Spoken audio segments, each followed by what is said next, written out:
December 7, 1972. West Berlin, Germany. Construction crews were operating heavy excavators near the Lehrter station. Suddenly, a worker shouted for the machines to stop. He had spotted something in the dirt. Two human skeletons lay buried just a few meters below the surface. They had been in the ground for 27 years. Small fragments of glass glinted inside the dental cavities of the skulls. This discovery would end one of the most intense manhunts in modern history. Martin Bormann was the target. He was the second most powerful man in the Third Reich.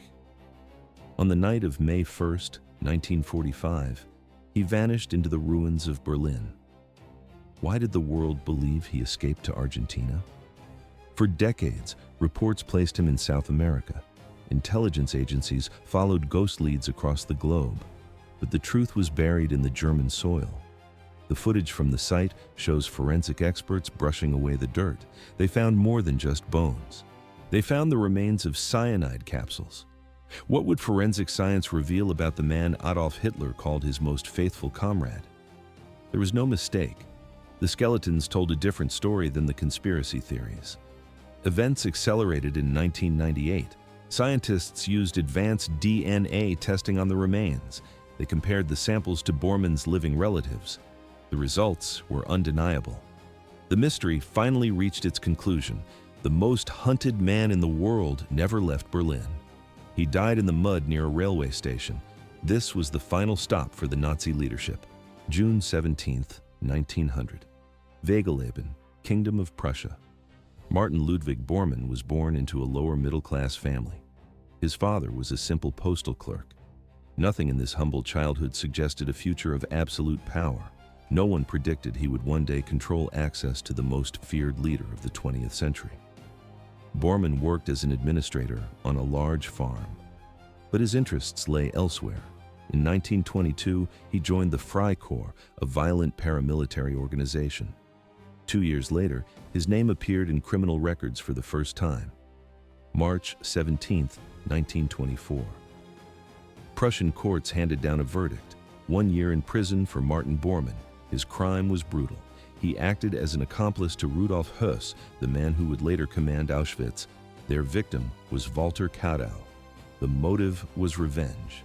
They believed Kadow had betrayed a Freikorps member to the French authorities occupying the Ruhr district.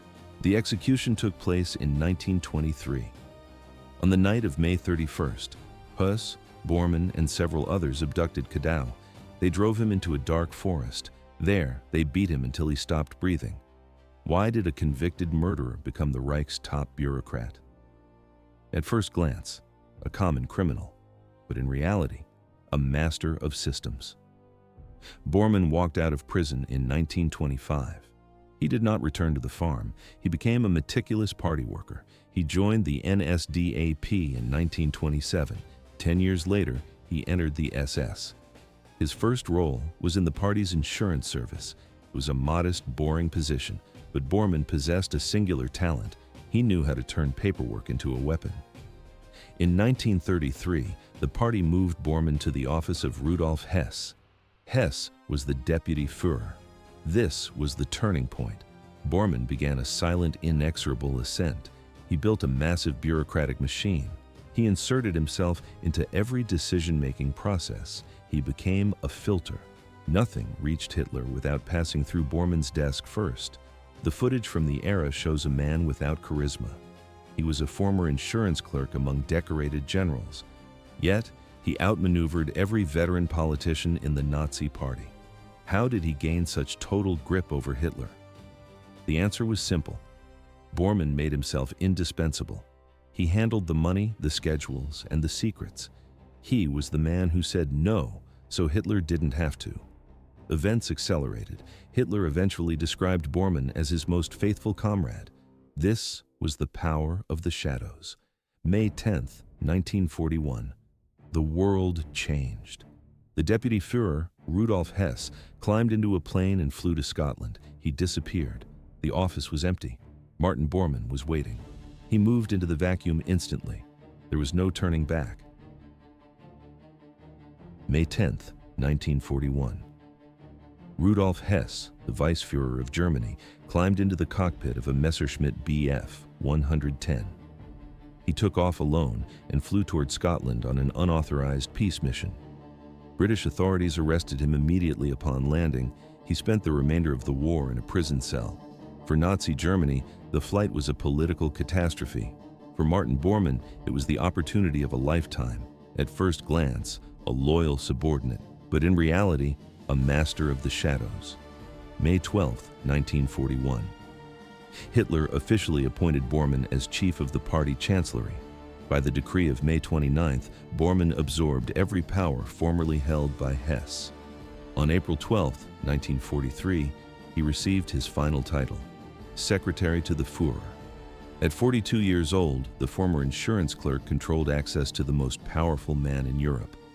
Bormann's strategy was simple. He controlled who saw Hitler and what Hitler read. He moved his desk into the anteroom of the Führer's office. He processed every non-military document before it reached Hitler's desk. Bormann kept meticulous records of every conversation, every decision, and every whim the dictator expressed.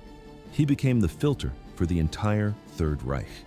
The footage shows Bormann is always standing slightly behind Hitler. December 1st, 1942. All administrative districts became Reich defense districts. Party leaders reported directly to Bormann. In practice, this meant Bormann controlled the entire civilian war effort. His influence reached beyond Germany into every conquered territory. He dictated the lives of millions from a small office. But this was only the beginning. The Nuremberg trial records document his active role in crimes against humanity. May 31st, 1941. Bormann signed the decree extending racial laws to the annexed Eastern Territories. October 9th, 1942. He issued a declaration. The Jewish question could no longer be solved through emigration. It required relentless force in special camps in the East. The sound of a pen on paper. This was how Bormann killed. Albert Speer, Hitler's chief architect, observed Bormann closely. Speer wrote that Bormann stood out even among the most ruthless men. He described Bormann as brutal and uncultured. Bormann executed every order without question. He treated his own subordinates like cattle. He lacked empathy and valued only efficiency. Why did Hitler admire such a brutal man? The answer lay in Bormann's absolute obedience. He silenced every moderate voice in the regime by cutting off their access to the Führer. He made himself indispensable. But what happened when the Red Army began to encircle Berlin? The camera records. The city is in ruins. The Soviet shells are falling on the chancellery. Bormann remained in the bunker until the end. The story cut off here. April 1945. The Red Army was closing the circle around Berlin. Martin Bormann returned to the Führer bunker to stand by Hitler. The thousand-year Reich was a smoking ruin. Soviet divisions pushed from the east while Allied bombs leveled what remained of the German capital. Why did Bormann stay until the end? He was a predator of bureaucracy. He knew that near the center of power, even a dying one, he remained the second most powerful man in Germany. The air inside the bunker was stale and heavy. Hitler sat down to dictate his final will. On the early morning of April 29, 1945, 4 men gathered to witness the document: Wilhelm Burgdorf, Joseph Goebbels, Hans Krebs, and Martin Bormann. They signed their names to the paper. Hitler named Bormann his most faithful party comrade. He appointed him executor of his private estate. That same night, a wedding took place. Hitler married Eva Braun in a rushed civil ceremony. It lasted only minutes. On the afternoon of April 30th, the end arrived. Hitler and Braun committed suicide in their private quarters. Braun swallowed a cyanide capsule. Hitler shot himself in the temple. The footage would have shown a grim procession. Soldiers carried the bodies up to the Reich Chancellery garden. They doused the remains in gasoline and set them on fire. Black smoke rose over the bunkers. According to Hitler's final instructions, Bormann was now the party minister. He held the highest rank in the Nazi party. But the title was worthless. Bormann and Goebbels tried to open a dialogue with the Soviet commanders. The answer was a hammer blow. Only unconditional surrender would be accepted. There was no middle ground. The sound of Soviet artillery grew louder. On the night of May 1st, the remaining bunker occupants prepared for a mass breakout. Bormann took nominal command of the group. He didn't just plan to leave, he intended to vanish. The plan was precise. They would move through underground tunnels to the subway lines and reach the Friedrichstrasse station. From there, they would surface near the Spree River and force their way across the Weidendammer Bridge. At 11 in the evening, the group exited the bunker. Bormann moved with SS Dr. Ludwig Stumpfiger, Hitler Youth Leader Arthur Axmann, and pilot Hans Bauer. Bormann carried a physical copy of Hitler's final testament inside his coat. They moved through the dark subway tunnels on foot. They reached the surface at Friedrichstrasse. The scene was chaos. Burning buildings and Russian fire everywhere. The group tried to cross the river by crouching behind a Tiger tank. A Soviet anti-tank shell struck the vehicle. The explosion was massive. The blast threw Bormann and Stumpfager to the concrete. At first glance, they were dead. But in reality, they scrambled back up. On their third attempt, they successfully crossed the Spree. Bormann, Stumpfager, and Axmann walked along the railway tracks toward Leerter Station. This is where the group split. Axmann decided to head in a different direction. He didn't get far. Axmann encountered a Red Army patrol and doubled back to avoid capture. On a bridge near the station, he stopped. In the pale moonlight, he saw two motionless shapes on the ground. He checked the faces. He recognized them as Bormann and Stumpfager, but the bodies were never recovered. The soldiers who arrived later found nothing but debris. This started one of the greatest mysteries of the 20th century. The hunt for a ghost had begun. July 1946, Munich, Germany. Jacob Glass, a former driver for Martin Bormann, told investigators he saw his old boss on the street. It was the first of many sightings. The post-war chaos created a vacuum of information. Reports placed Bormann in Argentina, Spain, and hidden corners of Europe. Intelligence agencies placed Bormann's wife under constant surveillance. They waited for a letter or a phone call that never came. November 20th, 1945. The Palace of Justice in Nuremberg. The International Military Tribunal began its work. One seat remained empty. There was no body and no proof of death. Prosecutors used Article 12 of the Charter to try Bormann in absentia.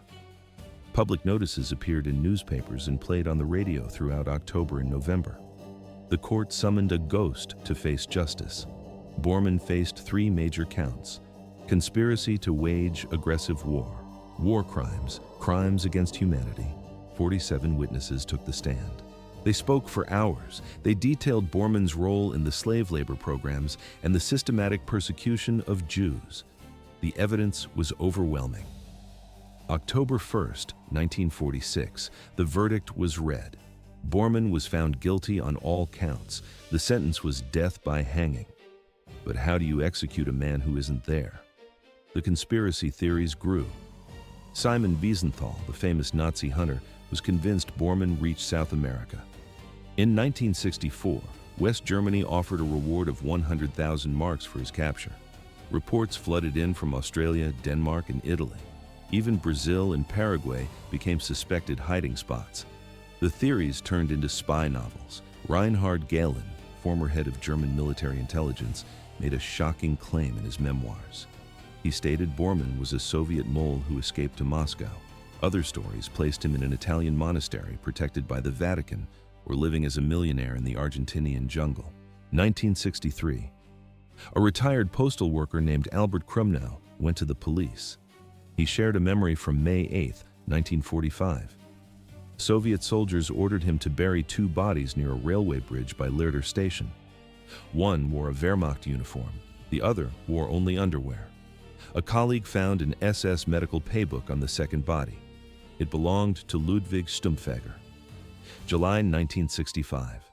Authorities dug up the site Krumnow described. They found nothing. Berlin was a graveyard of unmarked trenches and ruins. The search hit a dead end. December 13, 1971. West Germany officially ended the hunt for Martin Bormann. The announcement triggered protests from human rights groups and Nazi hunters. They refused to let the case die. It seemed Bormann would remain a shadow forever. Then, construction workers started digging. In a patch of dirt near the old station, the machines hit bone. This was the moment the mystery changed. Thus began the final chapter.